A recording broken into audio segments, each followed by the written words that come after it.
Hello friends, welcome to Kavitha சமையலறை. இன்றைக்கி நம்ம பார்க்க போகிற ஸ்பெஷல் ரெசிபி நல்ல ஒரு சுவையான மல்லி சாதம். ஒரு பர்ஃபெக்டான லஞ்ச் பாக்ஸ் ரெசிபி. ரொம்ப ஈஸி அண்ட் சிம்பிளாக குயிக்காக ஒரு 10 நிமிஷத்தில் செஞ்சிடலாங்க. இது ஒரு அருமையான ஒன் பாட் மீல். ஸோ பேச்சுலர்ஸ்க்கும் புதுசாக சமைக்க பழகிறவங்களுக்கும் ரொம்ப ஈஸியாக இருக்கும். அடுத்ததாக இது கூட சைட் டிஷ்ஷாக நல்ல கிறிஸ்பி அண்ட் க்ரன்ச்சியான காளான் ஃப்ரை, மஷ்ரூம் சில்லி எப்படி பண்ணுறதுன்னு பார்க்கலாங்க. இது இந்த மல்லி சாதத்துக்கு மட்டும் இல்லை, எல்லா விதமான மெயின் டிஷ்ஷஸோடவும் ரொம்ப நல்லா பொருத்தமாக இருக்கும். இதுவும் ரொம்ப சிம்பிளான ரெசிபி தான். ஸோ இன்றைக்கி 2 ரெசிபிஸ் பார்க்க போகிறோங்க. நல்ல ஒரு அருமையான மல்லி சாதம், கூடவே மஷ்ரூம் சில்லி. ஸோ லஞ்சுக்கு, லஞ்ச் பாக்ஸஸ்க்கெல்லாம் இது ரெண்டுமே நல்ல காம்போ. நீங்கள் மிஸ் பண்ணாமல் ட்ரை பண்ணி பாருங்கள். இப்போ ஃபஸ்ட்டு ரெசிபியாக மல்லி சாதம் எப்படி பண்ணுறதுன்னு பார்த்துடலாம். இப்போ இங்கே ஃபஸ்ட்டு ஸ்டெப்பாக நம்ம ரைஸை கழுவி ஊற வச்சிடலாங்க. நான் இங்கே ஒரு 200 கிராம் அளவுக்கு பாசுமதி ரைஸ் எடுத்துருக்கிறேன். நம்ம எந்த ரைஸில் வேணாலும் இந்த மல்லி சாதம் செய்யலாம். வீட்டில் நார்மலாக நம்ம சாதம் வைக்கிற ரைஸ்லேயும் செய்யலாம். பாசுமதி ரைஸு இல்லை சீரக சம்பா ரைஸு எது வேணாலும் யூஸ் பண்ணலாம், அது நம்ம விருப்பம். நான் இங்கே பாசுமதி ரைஸ் எடுத்துருக்கிறேன். நல்லா ஒரு 2-3 வாட்டி தண்ணி விட்டு கழுவியாச்சு. இதில் நல்லா தண்ணி விட்டு ஊற வச்சிடலாம். அதாவது நம்ம மற்றதெல்லாம் ரெடி பண்ணுற வரைக்கும் மட்டுமே இது ஊறிட்டுருக்கட்டும். இப்போ அடுத்தது நல்ல ஒரு கட்டு கொத்தமல்லி கீரை எடுத்துருக்குறேங்க. நல்ல ஃப்ரெஷ்ஷான கொத்தமல்லி கீரை நல்ல கழுவி சுத்தப்படுத்தி வச்சாச்சு. நம்ம இந்த தண்டோடு தான் யூஸ் பண்ண போகிறோம். தண்டு சேர்த்துக்கணும், அதுதான் நல்லது. கொத்தமல்லி கீரை ஆக்சுவலி ரொம்ப நல்ல ஒரு கீரைங்க. நிறைய அயன் சத்து இருக்குது. ஸோ நம்ம சமையலில் அடிக்கடி நிறைய சேர்த்துக்கிறது ரொம்ப நல்லது.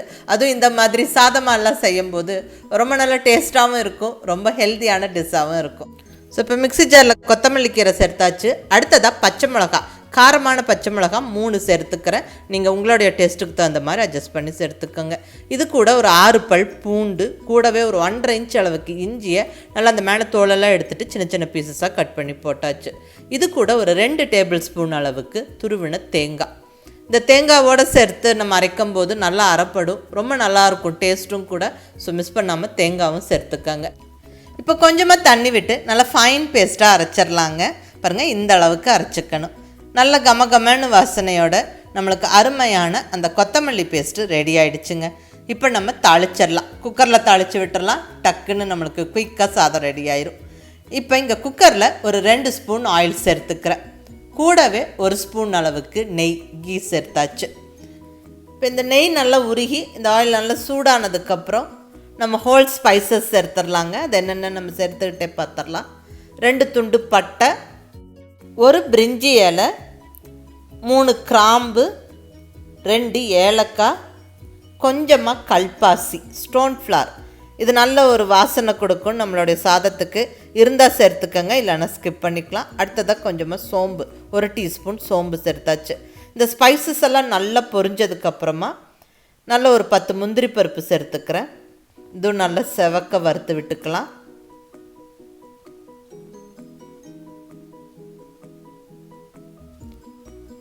இப்போ நல்ல சன்னமாக நீளமாக கட் பண்ணின ஒரு பெரிய வெங்காயம். இந்த வெங்காயம் நல்லா கலர் மாறுற வரைக்கும் வதங்கணும்.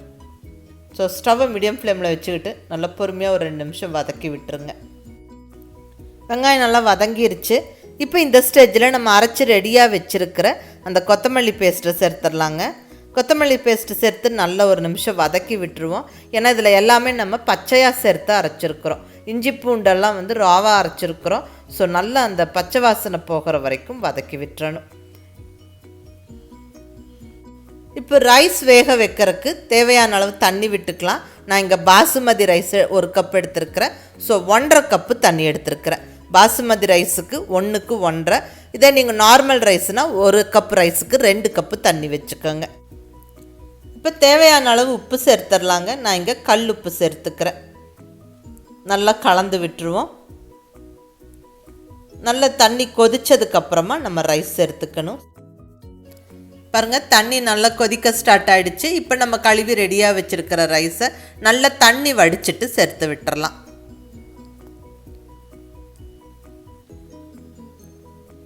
ரைஸ் சேர்த்தாச்சு, நல்லா கலந்து விட்டுருவோம். இப்போ குக்கர் லிட்டை ஜஸ்ட் இப்படி மேலே வச்சு விட்டுருங்க. ப்ராப்பராக க்ளோஸ் பண்ண வேண்டாம். ஒரு 5 நிமிஷம் இருக்கட்டுங்க. நல்ல ஒரு கொதிக்கு கொதித்ததுக்கப்புறமா நம்ம குக்கரை ஓப்பன் பண்ணி நல்ல ஒரு வாட்டி கலந்து விட்டுடலாம். ரைஸ் வந்து ஹாஃப் குக் ஆகிடுச்சு. இந்த ஸ்டேஜில் நம்ம உப்பெல்லாம் செக் பண்ணிவிட்டு தேவைப்பட்டால் சேர்த்துக்கலாம். இதுக்கப்புறம் நம்ம ஸ்டவ்வை நல்லா சிம்மில் வச்சு விட்டுட்டு குக்கர் லிட்டை நல்லா போட்டு விட்டு நல்லா டைட்டாக க்ளோஸ் பண்ணி வெயிட் வச்சு விட்டு ஒரே விசிலுக்கு குக் பண்ணி எடுக்கணும். ஸ்டவ் கண்டிப்பாக சிம்மில் இருக்கணும். விசில் வந்தால் ஒரு விசில், இல்லைன்னா 10 நிமிஷத்தில் ஸ்டவ் ஆஃப் பண்ணிவிடுங்க. நல்லா அந்த ஸ்டீம் ப்ரெஷரில் போனதுக்கப்புறம் நம்ம ஓப்பன் பண்ணலாம். இப்போ நல்லா கம்ப்ளீட்டாக ஸ்டீம் ப்ரெஷரில் போயிடுச்சுங்க. இப்போ நான் குக்கர் ஓப்பன் பண்ணுறேன். வாவ், நல்ல கமகமன்னு வாசனையோட அருமையான கொத்தமல்லி சாதம், மல்லி சாதம் ஜம்முன்னு ரெடி ஆகிடுச்சுங்க. அடுத்தது நல்ல கிறிஸ்பி அண்ட் க்ரன்ச்சியாக மஷ்ரூம் சில்லி எப்படி பண்ணுறதுன்னு பார்க்கலாம். இதுவும் ரொம்ப ஒரு சிம்பிளான ரெசிபி தான். வாங்க ரெசிபி எப்படின்னு பார்க்கலாம். இங்கே 200 கிராம் அளவுக்கு பட்டன் மஷ்ரூம்ஸ் எடுத்துருக்கிறேன். நல்ல ஃப்ரெஷ்ஷான மஷ்ரூம்ஸ் எடுத்துருக்கிறேன். ஃபஸ்ட்டு இந்த மஷ்ரூம்ஸை ஒரு கப்பில் போட்டு தண்ணி விட்டு நல்லா கழுவிடுவோம். இந்த மேலே இருக்க மண்ணெல்லாம் வந்து போகிற அளவுக்கு நல்லா தேய்ச்சி கழுவிடுங்க. இப்போ அடுத்தது இந்த மஷ்ரூம்ஸை ஓரளவுக்கு கொஞ்சம் சின்ன சின்ன பீசஸாக, ரொம்ப பொடியாக நறுக்க வேண்டாம். அதாவது ஒரு பெரிய மஷ்ரூம் எடுத்திங்கன்னா ஒரு 4 கட் பண்ணிக்கோங்க. இந்த மாதிரி கட் பண்ணி எடுத்து வச்சுக்கோங்க.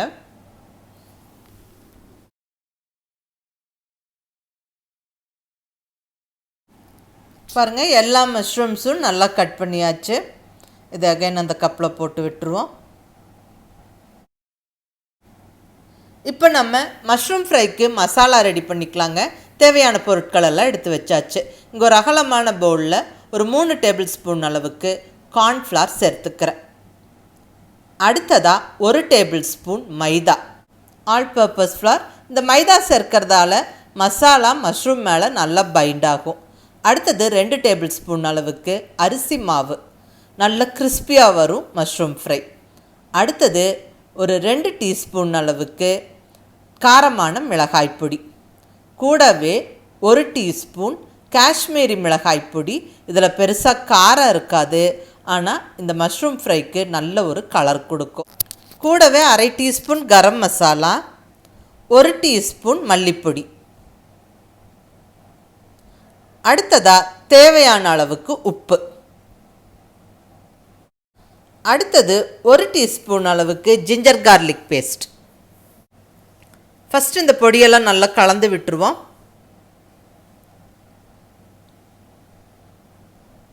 இப்படி கலந்து விட்டதுக்கப்புறம் இப்போ இதில் கொஞ்சமாக எலுமிச்சம்பழ சாறு சேர்த்துக்கலாங்க. ஜஸ்ட் 1 டீஸ்பூன் அளவுக்கு எலுமிச்சை சாறு. அடுத்தது தண்ணி விட்டு நல்ல பேஸ்ட் மாதிரி கலந்துக்குவோம். அளவாக தண்ணி விட்டு நல்லா கலந்துக்கோங்க. கட்டி இல்லாமல் கலந்துக்கணும். பாருங்கள், இந்த மாதிரி பஜ்ஜி மாவு பதத்துக்கு கலந்துக்கணும். அப்போ தான் அந்த மஷ்ரூம் மேலே நல்லா கோட் ஆகும்.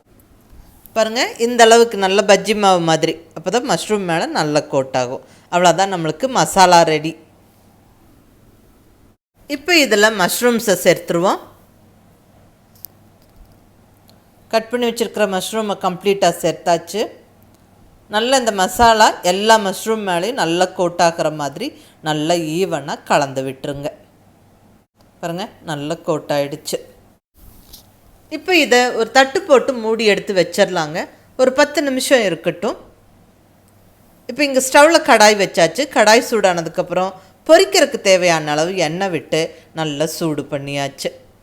இப்போ இந்த எண்ணெயில் நம்ம மசாலா போட்டு வச்சுருக்கிற மஷ்ரூம்ஸ் எடுத்து போட்டு விட்டுருவோம். நல்லா உதிர்த்து போட்டு விட்டுருங்க.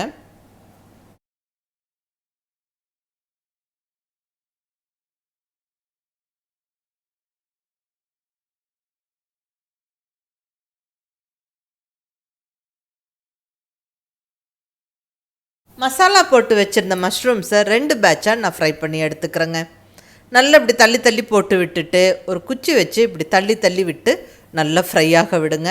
ஸ்டவ்வை மீடியம் ஃப்ளேமில் வச்சுட்டு நல்லா பொறுமையாக ஃப்ரை ஆக விடணும். நல்லா எல்லா சைடும் நல்லா செவந்து வரணும். அந்த அளவுக்கு நல்லா ஃப்ரை ஆகணும். திருப்பி திருப்பி போட்டு ஃப்ரை பண்ணுங்க. அவ்வளோதாங்க, அருமையான மஷ்ரூம் ஃப்ரை ஜம்முன்னு ரெடி ஆயிருச்சு. மஷ்ரூம்ஸை வறுத்து போட்டுட்டு மேலவே கொஞ்சம் கருவேப்பிலையும் வறுத்து மேலால் தூவி விட்டுட்டா ரொம்ப நல்லாயிருக்கும். அந்த கருவேப்பிலையோடு எடுத்து சாப்பிடும்போது ரொம்ப நல்லா டேஸ்ட்டாக இருக்கும்.